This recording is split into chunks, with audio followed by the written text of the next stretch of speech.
بسم الله الرحمن الرحيم. ألف لام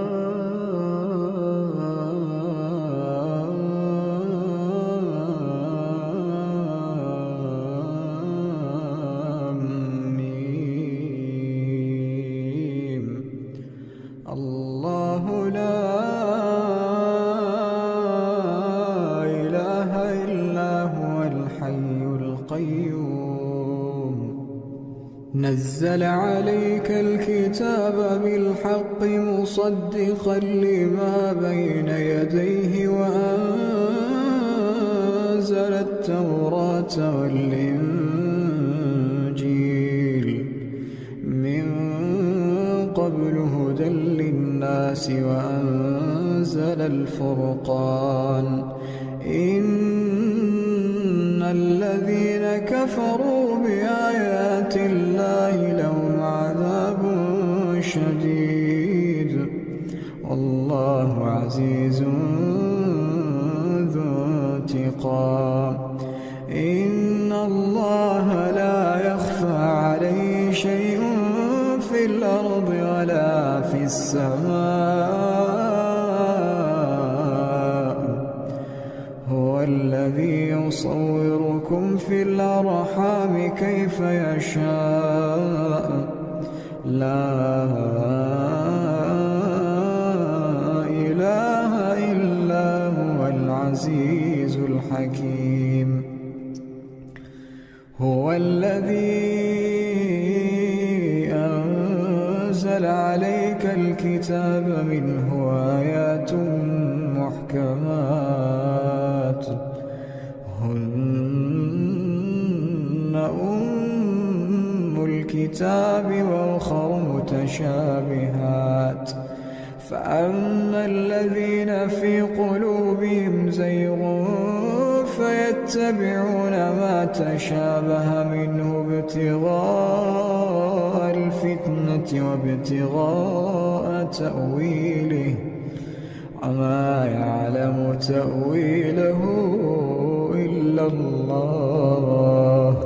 والراسخون في العلم يقولون آمنا به كل من عند ربنا وما يذكر إلا أولو الألباب.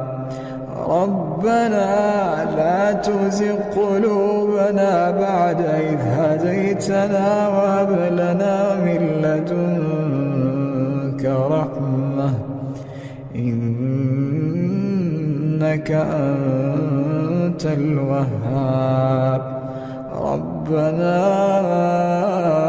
إنك جامع الناس ليوم لا ريب فيه إن الله لا يخلف الميعاد. إن الذين كفروا لن تغني عنهم أموالهم ولا أولادهم من الله شيئا وأولئك هم وقود النار. كدأب آل فرعون والذين من قبلهم كذبوا بآياتنا فأخذهم الله بذنوبهم والله شديد العقاب. قل للذين كفروا ستغلبون وتحشرون إلى جهنم وبئس المهاد. قد كان لكم آية في فئتين التقتا فئة تقاتل في سبيل الله وأخرى كافرة يرونهم مثليهم رأي العين والله يؤيد بنصره من يشاء. إن في ذلك لعبرة لأولي الأبصار. زين للناس حب الشهوات من النساء والبنين والقناطير المقنطرة من الذهب والفضة والخيل المسومة